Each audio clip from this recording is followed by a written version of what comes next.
and good morning to everyone. This is a very special thing for me because I haven't had such a great introduction in a long time, maybe by accident, because you were talking about collaboration and all of these things and intercompany and so on, and I think Catena-X is quite a role model for exactly that, you know. I want to start with a quick question. Has anybody ever heard of Catena-X? Okay, some. Oh, this is great. Could you explain it to me, what it is? Okay, that's now my stretch today, because I'm not here to explain Catena-X in detail today. I'm here to explain one topic, one certain topic out of the Catena-X ecosystem world to you. But other than that, of course, you need to learn a little bit on who is speaking, maybe. I'm Jürgen Schuberthan. As I have two companies, if you want so, on my name shield today. That's why I need to explain that in a second. I'm working at BMW Group in the central area for digitalization of our whole supply network purchasing organization. So everything that gets digitalized there is in and around me. I'm working there since quite a few years.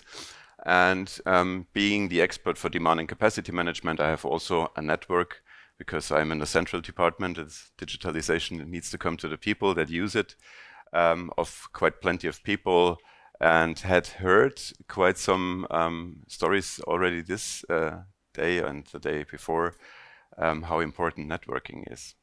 So that's my job at BMW, but I have another role, and this is in Catena-X. Catena-X in the association, which Catena-X is an association mainly. I have also a role to be mentoring the demand and capacity management group in there and the topic there. And as it gets more complex, Catena-X was also a consortium the last 3 years, which was starting all of that. So many Catena-X, and you will learn once you Google it, Tractus-X and so on and so forth. The time wouldn't be enough to explain all of that. If you have deeper questions, I am there for you, maybe in the round table if you want so. But Catena-X was started with 28 pioneers. Now we are more than 150 companies in the association to start a data space for the automotive supply network. And data space is nothing without using something in there. So there were some pioneering front runner use cases to do something with a data space. And I was leading the demand and capacity management use case. And there were several more in the area of PCF and all the regulatory stuff, as well as other business topics like mine. So it's quite diverse. And diversity, I think, is what was my takeaway over the last 3 years of being in Catena-X, or even 4 now. Is diversity is also really key. And I see it here. This is the probably most diverse round based on your professional background that I've seen in a long time. Same thing with Catena-X. Many companies, many perspectives, you know, aligning all of them in one topic. And the result was one standard. And believe me, we were fighting around that in, for sure, a friendly way. Again, just a quick one on the agenda for the few minutes we share together is I'm talking a little bit about Catena-X, as I already did. My topic is demand and capacity management. There's a certain motivation why I do that. Then what is it? And we come to where we are at the moment and a quick summary on that with the few minutes we have together. So again, explaining Catena-X is not an easy one. The first layer is, like it says here, build and govern. So the association was there and is there to build the basic fundamental things on that data space and govern it, of course. We have a very diverse association. There are, I think it is the same as in my group that I was leading. We have people in from OEMs like me. We have recyclers in there. We have SMEs of all sizes and areas. We have people from the research area and many more. So quite few perspectives, and the German government has given some money to start all of that, to get a competitive automotive industry in here. But we have a global scaling approach as well. And this is the second thing. We now have it ready. So things are never ready for sure, but now we have a certain fundamental here to start using it. Anybody can start their own Catena-X journey right now. And we have a hub concept where we try to scale that over the planet with something in China, USA, everywhere in Europe. The colleagues from France are very, very intense, engaged now. And we have even more X's now. So once you Google that, there's so many X initiatives. And we act as somewhat of a cornerstone for all of them because it should work also across the industries. And that's why we have that. The key principles before we go into the demand and capacity management topic is USPs principles, however you want to call it, is we have the data sovereignty in there. You stay owner of your data and you share it with someone, but you don't put it into a major data lake or something like that. Core intelligence that is overlooking anything. This is not the case. It's always a peer-to-peer communication where you stay owner of your data, you share it with certain, let's say, rights to use it. You limit also the usage if you want to. So data security, of course, is very important. We have something in there. I had a quick conversation about USB today already and yesterday. I explain it with the USB-C type thing. You know, everybody knows that now. Even me as an Apple guy knows USB-C is the way to go. And with USB-C, we have something similar in here. We have the Eclipse Data Space Connector, it's called. It's a unified connector, open source. Anything is open source here with Catena-X, and we have made it more mature to be used. But this is the combining element between everything with Catena-X. So one connector for all. And sorry for that. The interoperability is something I have highlighted yesterday also in a talk here. That is very important. Interoperability means common standards, and I was talking about my standard, align each other and make it work to have different systems work with each other. What does that mean in reality? If I have and we see what that means, a demand and capacity management system as a BMW, I could use it with you as someone else using an SAP app or an O9 Solutions app or a Catix Services Mira app. So there are multiple apps now since last October available or November that all have the standard inside them. So they build up on the standard and they get certified. So whatever you choose, you can choose, you have the right to choose what you want to use. You know it works with the others. So there's always the same truth in there if you want. So if you watch your screen as a user. Trust is also very important. Anybody of you has her or his ID with them, so I can check who you are. Same with Catena-X. You have your ID in there. And the governance framework, of course, people like me being very engaged in Catena-X, try to keep it together. I don't explain anything of that because you can read more quicker than I tell you that. But there are certain areas where Catena-X has now a certain kind of like a footprint where we are active, and there are the ones, the core ones, if I want so. You need to have certain business partner data management, but with an added value. And the regulatory type things, product carbon footprint was also a topic here in the other room, as I've seen, and we have had some conversation on that yesterday. Circular economy is one thing that doesn't happen just overnight. You need to be prepared also on a digital perspective to do that, to get circular. So I, as a BMW, want to know if I put in recycled materials in a car that comes from another BMW that was recycled. This is not it's too easy to manage and to get the identity of this. This is where we're working on that. Product passes. Maybe some of you have heard of the very prominent product pass, the battery pass. This is also something we take care of, and many other things. And I'm here for demand and capacity management, and I want to tell you what's the motivation, why we did that from day, let's say, 0. Everybody of you is quite aware of what is happening if you watch LinkedIn, Tagesschau, anything, newspapers, in the whatever you use. Of course, many things happen, and the topic is geopolitical more than ever, and you have your own problems out of your initial business that you do. Like with car manufacturers, we go directly into electric cars, autonomous driving, security topics go even higher. Data security is a topic for the car. The architectures are changing. They need to be more flexible. All of these things that come just out of our product, but also around the, let's say, the world we are in. We have not just competition with our competitors, but we have also topics like trade wars ongoing and so on and so forth. So these things happen at the same moment in time. So that makes it really, really hard to go through that. And coming from a company that is quite proud in being strong and has a good heritage and all of that, we have learned with our quite ego that we probably might have, that we cannot solve our problems by me, myself, and I approach. And that's why we are in Catena-X, and we need solutions for these things that heavily make pressure on supply chains.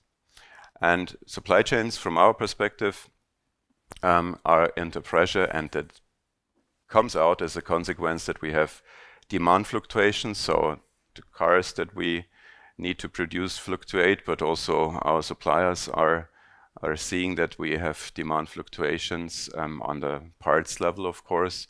Their capacities are fluctuating because they live in the same world than us.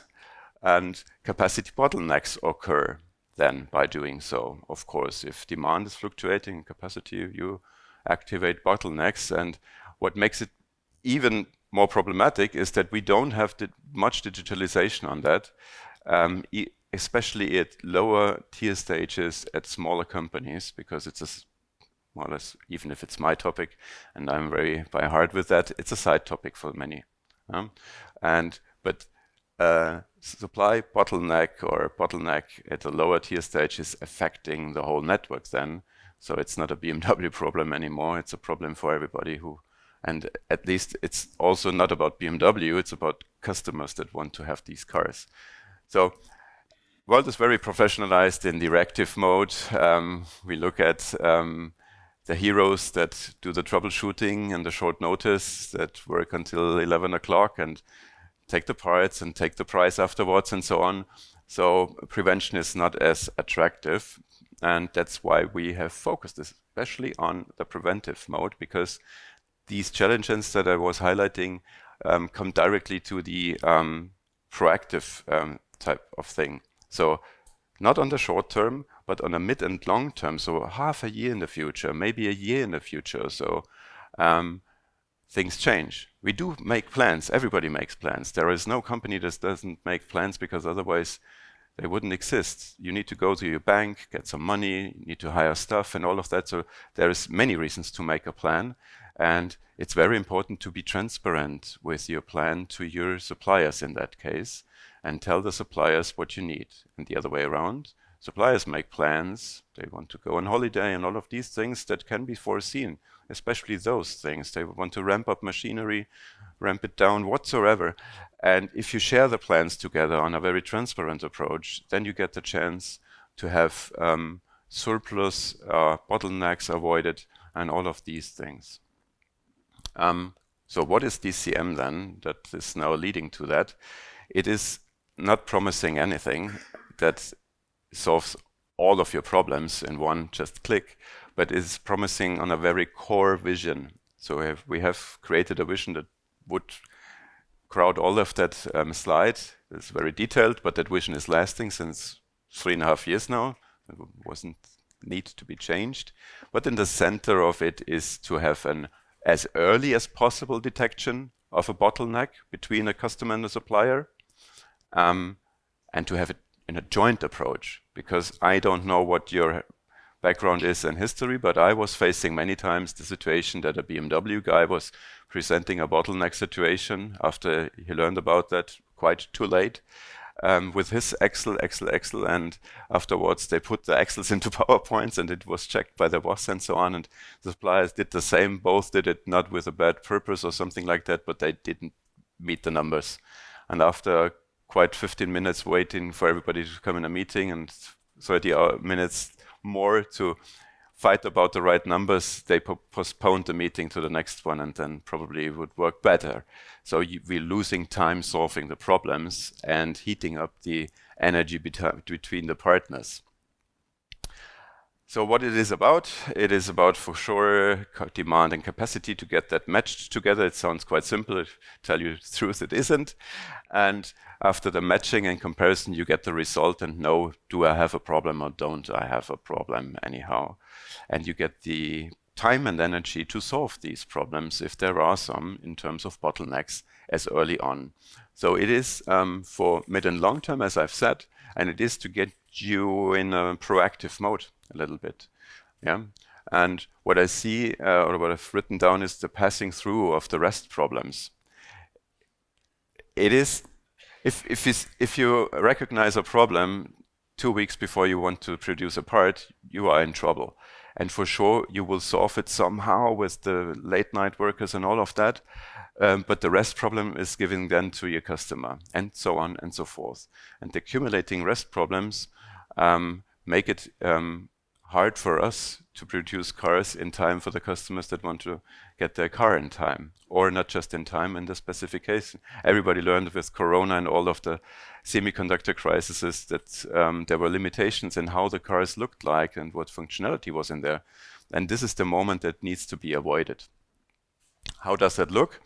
I have talked about a standard. A standard is something quite dry, let's say it like that, and not too attractive to many people, but it is a normative type thing, and you can build up solutions on that. This is non-normative. This is just an explanation of what a user can see like. It's then in that example, certain bars for the demand, of course, and lines for the capacity, but you don't do that anymore in your Excels, maybe once a week, once a month, or not even, and in the same format, but the system is doing that for you, and you get to learn about if BMW is, even we don't know what we do sometimes. Why? Because we do it in our language. We think in cars, you know.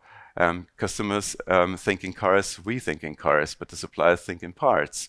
And therefore, if a customer changes its plans, it translates not with, I've seen a picture yesterday, I think it was you, with the clockwork and how that works. We don't know what the end of the result is. It's so complex with 3 million cars, all individual, none is the same than the other, and so on. So there are effects, maybe then for a supplier that delivers certain rims or steering wheels for our cars for next March, that we already know that it's not enough. Why don't take the time and solve the issue with more or less no money and just have the parts in time available? And this is what the use case is about. So like I already said, it's not just about us, it's about the end customers. It's not that an OEM is more important than any supplier or something like that, but we are closer to the end customer in that network. And anywhere you apply the standard, these tools that I'm talking about, you gain already immediate value. It's nice if we have that picture in place, everybody's doing that, that would be great. But even if one at that last level, tier 3 somewhere there, is doing it, has already value, not just for him or her, but also for the rest of the network. Because it's not anymore a risk and a threat for the rest of the network that they don't see a bottleneck as early as possible.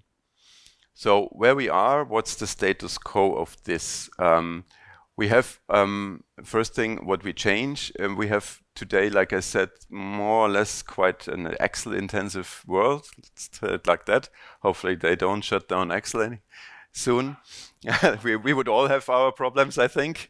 But we want to get to the Catena-X approach to have a living network that is doing not just capacity management, but many things more, and get with all the power of these standards, not just the right to choose from solutions, but also get solutions because not every company has, like mine, a big department just for digitalization and all of that stuff and processes. And I was not just working for BMW whole of my life, so I know about that. And probably for such a topic that I was explaining is not too easy to say, okay, I hire 3 guys to do the digital side thing, 20 more to code that and so on, and I have a change department and I have that department, and in purchasing just 5 guys don't do anything else like just that. I know about that, but with such solutions you get they're way more efficient. You just have them and get just focusing on the value. So where we are, I have our standard, that is, I tell it hardened, because we were quite fighting about that 3 years between not just me and BMW and so on, but we have had many OEMs, suppliers, researchers in that group. So BASF is one example. Henkel is the driving force now of that topic. So it's very diverse. Now we have Renault in there, and we are all in friendly terms, you wouldn't believe. So it works between competitors, like you said, if you want to have solutions that you cannot solve on your own. And with that, this is the core enabler for the interoperability that was explaining. So you can choose whatever you want to as a solution. We have a kit I'm very proud of. What does that mean? It's, in my own words, I'm not an historical IT guy. It's a page where you have everything available that explains you as a business guy or lady that what is behind the vision and mission. But we also go down to the code level in the kit where you have an open source app already also available. So from test data and open source applications and code and all of that is there, but also for business people to understand that little bit dry standard. It's not too easy to read standards with all the musts and mays and so in there, but we have that explained a little bit easier in the kit. And we have that I'm very proud of. I had the presentation yesterday with all 3 companies, 3 certified commercial apps that are ready to choose and use to, let's say, get that as a living type thing and not just a PowerPoint. And 1 certified OEM, which is my company, because I was, of course, driving that very much with our own solution. But I'm happy if a supplier chooses whatever, because it will work. You know? And we have done the test, so it works. I know that. So, and you have the DCM expert group that I'm, like I said, mentoring. They're a quite diverse group again. As I said, Volvo and all these people are in there. And they try to keep that standard stable. This is my guidance there, because if you invest in a standard and build an app for probably millions of dollars or euros, all these companies have spent, as well as mine, you don't want to have that changed every day dramatically. The customers that are using it don't want to have that changed every day because they need to relearn that or pay for the change and so on. So now we are in the moment, this is to stabilize that a little bit and to do the housekeeping, let's say, and to learn, of course, from the usage what could be done more or less in there. So anything is given to have a living network, not just with DCM, but especially there. It is ready to be started as a special moment in time after 3 weeks working on the theory, let's say it like that. We are now right at the tipping point where it changes to get it used. Actually, we are activating the suppliers from an association perspective, as well as from the individual companies. That's where the limitations also are with competitive law and so on, where you're going, I cannot, it would be great if I go to Mercedes-Benz and say, they are really behind that use case especially, and I cannot tell them, let's go to whatever company Bosch or so together and talk about that in a joint approach, which would be a great message for everybody, but that's not allowed for sure. So I am a little bit relying on the others that go.